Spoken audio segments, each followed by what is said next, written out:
क्या कभी कोई बेजान सी चीज़ आपकी लाइफ से इतना ज़्यादा कनेक्ट हो सकती है कि वो आपको कोई इशारा दे या कोई डेथ की खबर दे, किसी की मौत की खबर?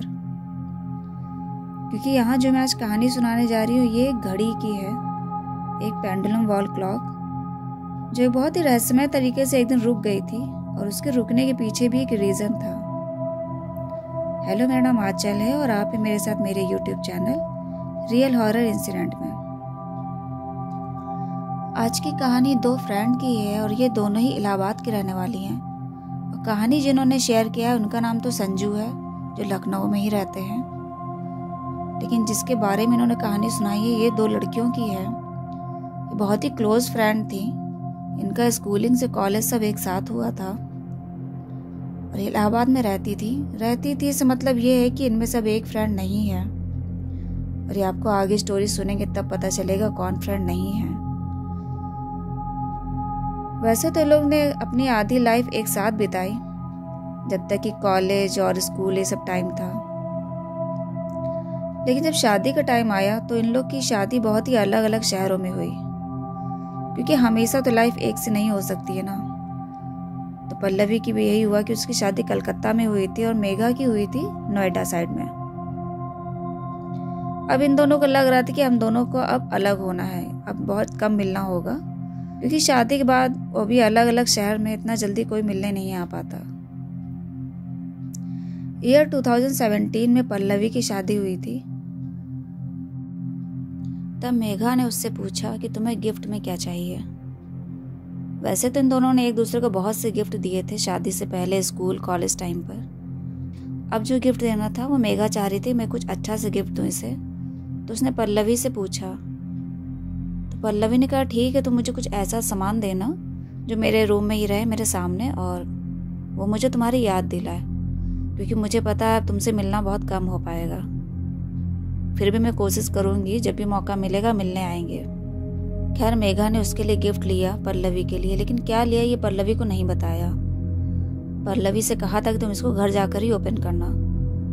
पल्लवी भी अपनी शादी वादी से निपटा कर जब कलकत्ता चली गई तो वहाँ जब बैठ के एक दिन जब गिफ्ट खोल के देख रही थी तब उसने मेघा की गिफ्ट भी जब नज़र डाली तो बहुत ही बड़ा सा एक बॉक्स था। तो उसने जब ओपन किया तो उसमें एक पेंडुलम वॉल क्लॉक थी, बहुत ही बड़ी सी घड़ी थी। उस घड़ी को देखकर पल्लवी को कॉलेज का वो दिन याद आ गया जब पल्लवी और मेघा एक दिन जा रहे थे सड़क से ऐसे घर की तरफ। तो उनके घर के रास्ते में एक दुकान पड़ती थी घड़ी की। वहाँ बहुत ही खूबसूरत और तरह तरह की घड़ियां बेचता था। तो पल्लवी जब भी उधर देखती तो वो यही कहती थी कि शादी बाद मैं अपने बेडरूम में बहुत बड़ी सी घड़ी लगाऊंगी, वो पेंडुलम वॉल क्लॉक लगाऊंगी, और जब वो टन टन हर घंटे करेगा तो मुझे बहुत अच्छा लगेगा, क्योंकि मुझे इसकी आवाज़ बहुत अच्छी लगती है, बेल वाली। तो मेघा ने कहा शादी के बाद क्या तुम अभी लगा लो, अभी कोई मना करेगा क्या? कहती यार अभी नहीं, अभी घर में वैसे भी जो घड़ियाँ लगी हैं उसको पापा हटाएंगे नहीं, और इतनी बड़ी घड़ी घर में किसी को पसंद नहीं है, ये तो मैं शादी के बाद अपने ही रूम पे लगाऊंगी। शायद यही बात मेघा को याद थी, इसलिए उसने उसको पेंडुलम वॉल क्लॉक दिया था। और उसी में एक चिट भी रखी थी जिसमें लिखा था कि लो तुम्हारी फेवरेट घड़ी, अब इसको अपने बेडरूम में सजाना, और जब भी इसका पेंडुलम बजेगा और बेल की आवाज़ आएगी तब तुम सोचना कि मैं तुम्हें याद कर रही हूँ। इसी बात पर वो हंसने लगी और उसने तुरंत मेघा को कॉल मिला दी। और उसने हंसते हुए मेघा से सबसे पहले यही पूछा कि तुमने जो लिखा है कि जब जब ये बजेगी तब तक तुम मुझे याद करोगे, और जिस दिन ये रुक गई तो मेघा उधर से बोली हाँ समझ लेना मैं मर गई। और फिर दोनों लोग फोन पे ही हंसने लगी। तो पल्लवी ने उस वॉल क्लॉक को अपनी फ्रेंड की वॉल पे लगा लिया बेडरूम में ही। और वो घड़ी थी भी पेंडुलम स्विंग वाली, तो वो जब भी बजती थी हर घंटे पे तो इधर से पल्लवी को ही मेघा की याद आती थी। एक बार वो हंस देती थी, मुस्कुरा देती थी और यही सोचती थी कि शायद उधर से मेघा भी उसको मिस करती होगी। ये लोग इतना ज़्यादा क्लोज फ्रेंड थी कि एक दूसरे को बहुत मिस करते थे। हमेशा बचपन से ही साथ में रहे हैं, तो जब मौका मिलता था फ़ोन पर बात कर लेते थे। और पल्लवी जब भी अपने रूम में होती थी और जब भी उस घड़ी की टन से आवाज़ आती थी तो एक बार वो हंसती थी और कहीं ना कहीं कभी कभी कॉल कर देती थी मेघा को। इस तरह से घड़ी की टिक टिक के साथ इन लोग की लाइफ चल रही थी। 2017 का टाइम बीत गया। 2018 का टाइम आया जब मेघा की शादी की तैयारियां शुरू होने लगी। तब पल्लवी भी उससे मिलने गई और इन लोग का मिलना बहुत कम हो पाता था। यही कोई फंक्शन या बहुत ज़्यादा कुछ ऐसा होता था घर में, तभी मिल पाते थे ये लोग। बस फ़ोन से ही एक दूसरे से अटैच थे, फ़ोन से बात करना और सारी बातें शेयर करना। 2019 में पल्लवी की बेटी हुई थी, तब मेघा भी उसके यहाँ कलकत्ता मिलने गई थी। लेकिन 2019 के बाद फिर मेघा और पल्लवी एक दूसरे से नहीं मिल पाई, क्योंकि वो लोग लाइफ में इतना बिजी हो गए, पल्लवी अपनी बेटी में और मेघा अपने ससुराल में।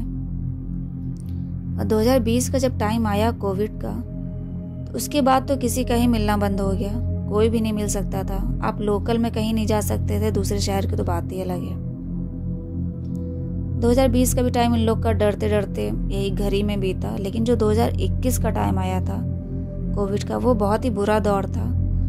वो बहुत से लोगों के लिए बुरा दौर था, क्योंकि जो उस दौर से गुजर चुका है वही जान सकता है कि कितने लोगों ने अपनों को खोया, कितने अकेले हो गए, कितनों की लाइफ अब जाके शुरुआत हुई है, स्टार्ट हुई है।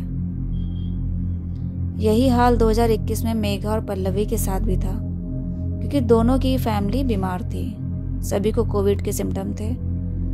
पल्लवी के भी फैमिली मेंबर जितने थे, उसकी बेटी, वो, हस्बैंड, सभी बीमार थे। बस सब अपना ट्रीटमेंट घर ही में कर रहे थे, जो भी मेडिसिन थी वो सब ले रहे थे।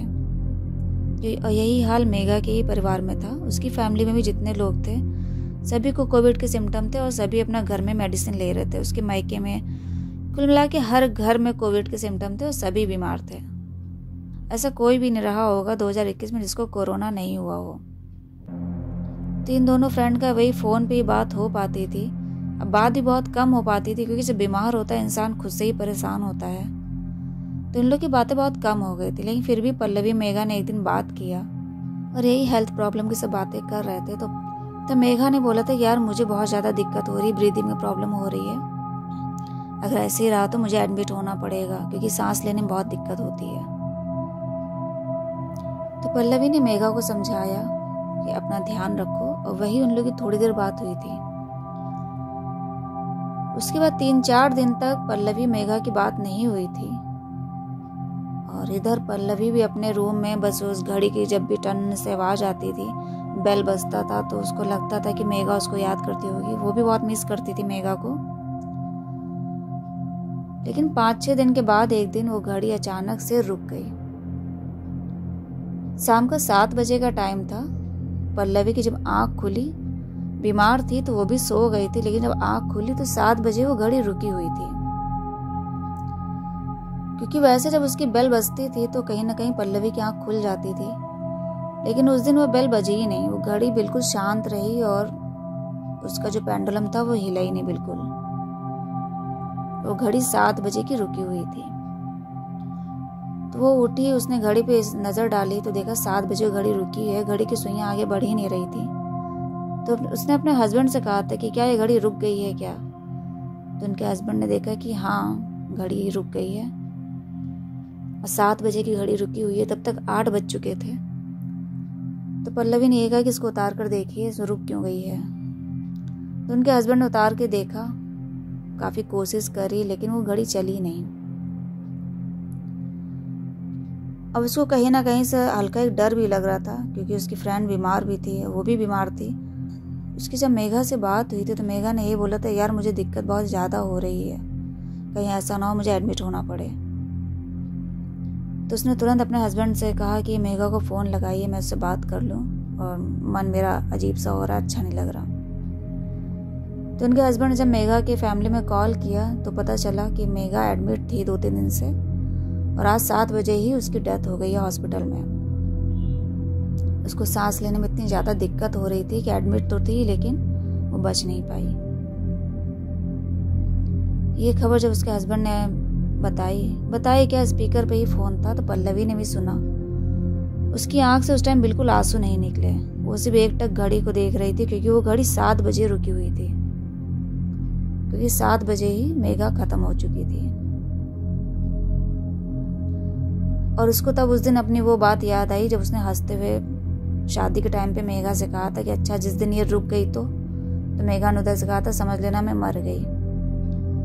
वो एक मजाक की बात थी। मेघा के मुंह से निकली और इन लोगों ने हंसी में टाल दिया। लेकिन कभी कभी लाइफ में ऐसा होता है कि कुछ बोला या सुना ही कभी सच हो जाता है।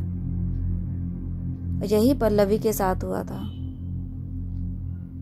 उसको समझ में नहीं आ रहा था कि मेघा ने उस दिन जो बोला था आज वो बिल्कुल सच हो गया है। आज ये घड़ी 7 बजे रुक गई है और 7 बजे ही मेघा की डेथ हो गई थी। तब उसके हस्बैंड ने पल्लवी को समझाया, संभाला, क्योंकि वो रो भी नहीं रही थी, एकदम एकटक शांत घड़ी को देख रही थी। खैर उसके बाद का जो बुरा टाइम था वो बीता। 3-4 दिन बाद जब पल्लवी थोड़ा ठीक हुई, उसकी अपनी भी हेल्थ थोड़ा जब रिकवर हुई और जब ये लॉकडाउन ये सब थोड़ा खुलने लगा, तब वो घड़ी लेके घड़ी की शॉप पर गई थी। तो उसने जब घड़ी वाले को जब घड़ी दिखाई थी तो उसने साफ मना कर दिया कि मैडम ये घड़ी यहाँ नहीं बनेगी, इसमें जो भी पार्ट है वो मेरे पास नहीं है और इसे आप इधर उधर दुकान पे दीजिएगा भी नहीं, क्योंकि ये एंटीक घड़ी है और जहाँ से भी आपको मिली है ये वहीं पे बनेगी जाकर। अब पल्लवी को भी नहीं पता था कि घड़ी मेघा ने कहाँ से ली और कब लिया, कैसे लिया, क्योंकि उसे तो बस वो गिफ्ट में मिली थी। उसके बाद उसने उस घड़ी के बारे में ज़्यादा मेघा से पूछा भी नहीं था और अब वो पूछ भी नहीं सकती थी, क्योंकि मेघा अब इस दुनिया में थी ही नहीं कि वो घड़ी के बारे में पूछ सके। तो उसके हस्बैंड ने भी समझाया कि अब छोड़ो, इस घड़ी को बनवाना बेकार है, इसको तुम ऐसे ही अपने पास रखो अपनी फ्रेंड की याद में। तो कहते हैं कि बंद घड़ी लगानी नहीं चाहिए, लेकिन फिर भी पल्लवी ने उस बंद घड़ी को जो 7 बजे टिकी हुई थी, उसकी सुइयां वो कभी आगे बढ़ी नहीं। उसने दीवार पर तो नहीं लगाई, लेकिन फिर भी एक कोने पे उसको एक जगह पे सजा दिया था अपने ही रूम में, क्योंकि अब वो घड़ी बेल की आवाज़ तो नहीं करती थी, टनने की जैसे आवाज़ आती है जो उसको सुनना अच्छा लगता था। लेकिन फिर भी जब वो उस घड़ी को देखती थी तो कहीं ना कहीं उसे लगता था कि हाँ मेरी फ्रेंड मेघा ने दिया था। और घड़ी अब नहीं बज रही है, बेल की आवाज़ नहीं आ रही, तो इसका मतलब ये नहीं कि वो मुझे याद नहीं करती होगी। तो ये बेजान सी घड़ी थी, इस तरह से घड़ी इन दोनों की लाइफ से कनेक्ट हो गई थी कि वो घड़ी भी उसी दिन रुकी जिस दिन मेघा की डेथ हुई। तो ये कहानी थी पल्लवी और मेघा की। अगर आप लोग को स्टोरी अच्छी लगी हो तो प्लीज़ वीडियो को लाइक करिएगा, चैनल सब्सक्राइब कर दीजिएगा। धन्यवाद।